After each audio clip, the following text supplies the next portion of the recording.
अब इंस्पेक्टर अजय कहता है उस बॉडी की पहचान करने के लिए हमें हॉस्पिटल जाना होगा। ये सुनते ही राधा यह सोचकर नाचने लगती है कि अब वह अपने आशिक को घर से निकाल देगी। के दोस्तों का भी यही प्लान था कि इंस्पेक्टर को अपने साथ लेकर जाएंगे तो पीछे से बॉबी उसके घर से भाग जाएगा। लेकिन इंस्पेक्टर जाने से पहले ही गांव की एक खड़ी डूस बुढ़िया के साथ दो महिला को अपने घर में पहरा देने को बुलाता है। ये बात सुनते ही बॉबी के दोस्तों के प्लान पर पानी फिर जाता है। और तो और इंस्पेक्टर कहता है तुम तीनों में से एक को मेरे साथ हॉस्पिटल चलना होगा और बाकी दोनों इधर ही रहो। अब इंस्पेक्टर के साथ राम जाता है। इधर इंस्पेक्टर की पत्नी अपने आशिक को बाहर कैसे निकाले यही सोचकर परेशान हो रही थी। तभी बढ़िया को इंस्पेक्टर की पत्नी पर शक होता है तो वह उससे अजीब सवाल करती है और बाथरूम जाने का रास्ता पूछती है। लेकिन राधा कहती है हमारे घर का बाथरूम में फिसलन ज्यादा है, आप गिर जाएगी, चलिए मैं आपको बाहर ले चलती हूँ। लेकिन बुढ़िया कहती है तुम इसकी टेंशन मत लो। इधर गांव वालों को इन लोगों पर विश्वास नहीं हो रहा था, इसलिए महेश सिद्धू को फोटो दिखाता है और कहता है इनमें से शीनू कौन सा है। अब बॉबी वह टिकट देने के लिए कॉलेज के अंदर जाता है। यहाँ बॉबी राधा को टिकट देने ही वाला था कि तभी राधा के पति का कॉल आ जाता है। राधा डरते डरते कॉल उठाती है और झूठ बोलते हुए कहती है कि वह मंदिर में पूजा करने आई है। लेकिन अजय उसकी बातों पर यकीन नहीं करता। तभी बॉबी कॉलेज की घंटी बजा देता है जिससे अजय को यकीन हो जाता है। अब बॉबी राधा को उसका हॉल टिकट देता है। राधा हॉल टिकट देखकर खुश हो जाती है और बॉबी को गले से लगा लेती है। राधा के गले लगते ही बॉबी उसके प्यार में पड़ जाता है, जिसके बाद बॉबी दिन रात राधा के सपने देखने लगता है। एक दिन जब राधा घर में अकेली बोर हो रही होती है तभी उसके फोन में बॉबी का मैसेज आता है। बॉबी उससे खट्टी मीठी बातें करने लगता है जिससे राधा भी उसे पसंद करने लगती है। तभी मौका देखकर बॉबी राधा से उसका फोन नंबर मांगता है, लेकिन राधा उसके मैसेज का जवाब दिए बिना फोन ऑफ कर देती है। अगली सुबह जब राधा को गुड मॉर्निंग का मैसेज आता है तो उसका चेहरा खुशी से खिल उठता है। वो बॉबी से बातें करने लगती है। जब बॉबी उसकी खूबसूरती की तारीफ करता है तो राधा खुश होकर उसे अपना नंबर दे देती है, जिसके बाद बॉबी उससे वीडियो कॉल पर बातें करने लगता है और यहीं से दोनों की कहानी एक नया मोड़ लेती है। अब नंबर मिलते ही बॉबी राधा को वीडियो कॉल करके उसके साथ मस्ती भरी बातें करने लगता है। अब ऐसे ही कुछ दिनों बाद दोनों में दोस्ती हो जाती है। तो एक रात बॉबी राधा से उसके पति के बारे में पूछते हुए कहता है क्या तुम्हारा पति तुम्हें खुश कर पाता है। मैसेज सीन करने के बाद राधा समझ जाती है कि बॉबी उसके साथ क्रिकेट खेलना चाहता है, इसलिए वह उसके मैसेज का रिप्लाई दिए बिना ही नहाने चली जाती है। तभी उसके पति का फोन आ जाता है। वह जल्दी से फोन उठाती है तो उसका पति कहता है कि आज रात मैं घर नहीं आ पाऊंगा, इसलिए तुम टाइम से सो जाना। इतना सुनते ही राधा का मन बॉबी के साथ क्रिकेट खेलने का करता है। वह तुरंत बॉबी को मैसेज करके उसे अपने घर आने को कहती है, जिसके बाद बॉबी लोकेशन की मदद से उसके घर पहुंच जाता है। अब बॉबी राधा के हाथों को सहलाने लगता है जिससे राधा का मूड बिगड़ने लगता है। लेकिन मैच शुरू होने से पहले ही राधा के पति का फोन आ जाता है तो राधा घबराते हुए कॉल उठाती है। तभी अजय उसे कहता है कि वह 10 मिनट में घर पहुंच जाएगा। लेकिन हॉर्न बजने की वजह से राधा को लगता है कि उसके पति कल सुबह 10 बजे आएंगे, जिससे वह बहुत खुश हो जाती है।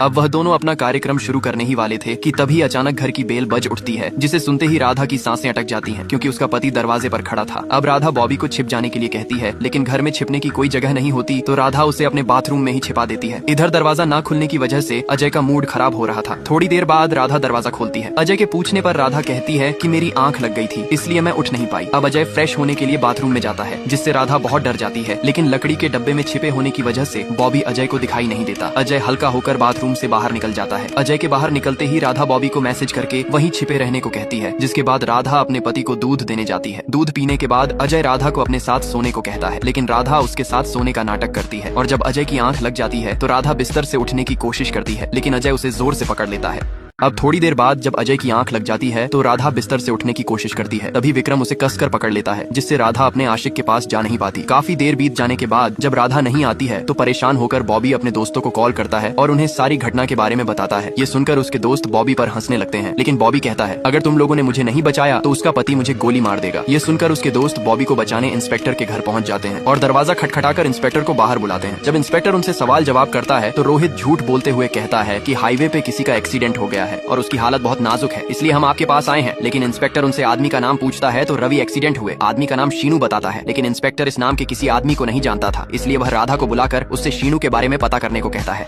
अब राधा अपने पड़ोसी महेश को आवाज लगाती है। महेश बाहर आते ही राधा को घूरने लगता है। तभी इंस्पेक्टर महेश को शीनू के बारे में बताते हुए कहता है कि उसका हाईवे पर एक्सीडेंट हो गया है। उसी वक्त वहाँ से गुजर रहे गांव वाले यह बात सुन लेते हैं और वे लोग पूरे गांव वालों को वहाँ इकट्ठा कर देते हैं। तभी गांव का एक आदमी कहता है कि शीनू का कोई एक्सीडेंट नहीं हुआ है, बल्कि उसका मर्डर किया गया है। इंस्पेक्टर उससे मर्डर कराने वाले व्यक्ति का नाम पूछता है तो वह आदमी गांव के मुखिया का नाम बताता है, पर इंस्पेक्टर को उसकी बात पर यकीन नहीं होता है। तो वह अपने लोगों से मुखिया को फोन करने को कहता है। जब वे लोग मुखिया को फोन करते हैं तो फोन स्विच ऑफ आता है, जिससे गांव वालों को आदमी की बात पर यकीन हो जाता है और वे लोग मुखिया को मारने की बात करने लगते हैं। लेकिन इंस्पेक्टर कहता है सबसे पहले हमें उस लाश की पहचान करनी होगी और जिसके लिए हमें हॉस्पिटल जाना होगा। ये सुनकर राधा बहुत खुश हो जाती है क्योंकि अब वह बॉबी को घर से बाहर निकालने वाली थी। अब राधा अपने आशिक को घर से निकालने ही वाली थी कि तभी शीनू के परिवार वाले उसके घर रहने आ जाते हैं, जिससे राधा का सारा प्लान फेल हो जाता है। उसे डर था कि कहीं उसका आशिक पकड़ा ना जाए, इसीलिए वह जल्दी से बॉबी को फोन करके बाथरूम में ही छिपे रहने को कहती है। जिसके बाद राधा हड़बड़ाहट में शीनू के परिवार वालों से चाय कॉफी के लिए पूछने जाती है, लेकिन राधा की हड़बड़ाहट देखकर उन औरतों को उस पर शक होने लगता है। सच का पता लगाने के लिए शीनू की माँ अंदर जाने का प्लान बनाने लगती है। इतने में राधा कॉफी और जूस लेकर वहाँ आ जाती है। राधा के आते ही शीनू की माँ उससे कहती है, मुझे बाथरूम जाना है। बाथरूम का नाम सुनते ही राधा सन्न रह जाती है। वो उनसे झूठ बोलते हुए कहती है कि अंदर का बाथरूम खराब है, इसलिए आप बाहर वाले बाथरूम में चले जाइए। लेकिन शीनू की बीवी कहती है, बाहर इतने सारे लोग हैं, अगर किसी ने उन पर हमला कर दिया तो हमारा क्या होगा। तब राधा मजबूर होकर बुढ़िया को बाथरूम तक ले जाती है, जिसके बाद बुढ़िया बाथरूम का दरवाजा बंद करके अंदर रखे लकड़ी के डब्बे में झांकने लगती है।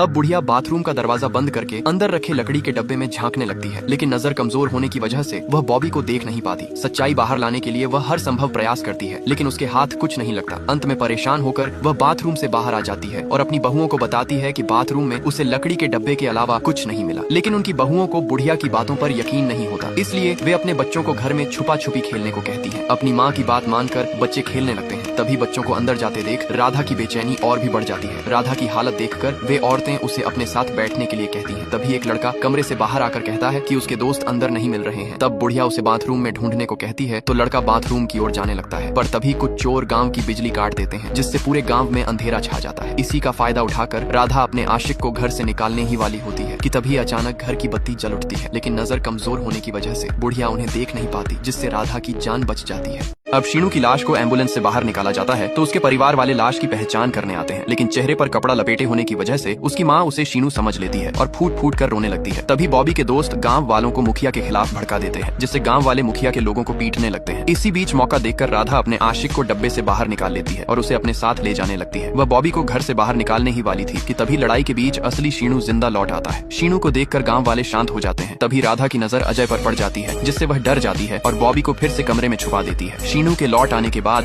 गांव वाले बॉबी के दोस्तों को चोर समझकर उन्हें पुलिस के हवाले कर देते हैं। इधर बुढ़िया जाते जाते अजय से कहती है, अगर सच जानना है तो बाथरूम में जाओ। यह सुनकर अजय को अपनी पत्नी पर शक होने लगता है। वह अपनी बीवी से इसके बारे में पूछता है, पर राधा कहती है कि उसे कुछ नहीं पता, लेकिन अजय को उसकी बातों पर यकीन नहीं होता। सच्चाई जानने के लिए वह राधा से कहता है, मैं 3 दिनों तक काम पर नहीं जाऊंगा। यह सुनकर राधा सन्न रह जाती है। अब राधा डर को खत्म करने के लिए एक साथ कई सारी टेबलेट खा लेती है और कमरे में जाकर अजय को सारा सच बता देती है। सच जानकर अजय का मूड खराब हो जाता है। वह गन लोड करके बॉबी को मारने जा रहा था, तभी राधा उसके आगे हाथ जोड़ने लगती है, लेकिन अजय बिना दया दिखाए बॉबी को आवाज लगाता है और जैसे ही बॉबी बाथरूम से बाहर आता है तभी अजय उसे गोली मार देता है। यह देखकर राधा की आंख खुल जाती है। दरअसल ये सब राधा का भ्रम था। वहीं दूसरी तरफ पुलिस वाले बॉबी के दोस्तों से बड़ी ही सख्ती से पूछताछ कर रहे थे, लेकिन जवाब ना देने पर इंस्पेक्टर रोहित पर हाथ उठाने ही वाला था कि तभी उसके मुंह से बालकृष्ण का नाम निकल जाता है, जिसे सुनते ही इंस्पेक्टर के हाथ रुक जाते हैं, क्योंकि वह भी बालकृष्ण का बहुत बड़ा फैन था। इसी का फायदा उठाकर रोहित इंस्पेक्टर को पटा लेता है, जिससे इंस्पेक्टर उन्हें वार्निंग देकर छोड़ देते हैं। उसी रात जब वे तीनों अपने गाड़ी से अपने घर जा रहे थे तभी अचानक एक लड़की उनके गाड़ी से टकराकर नीचे गिर जाती है।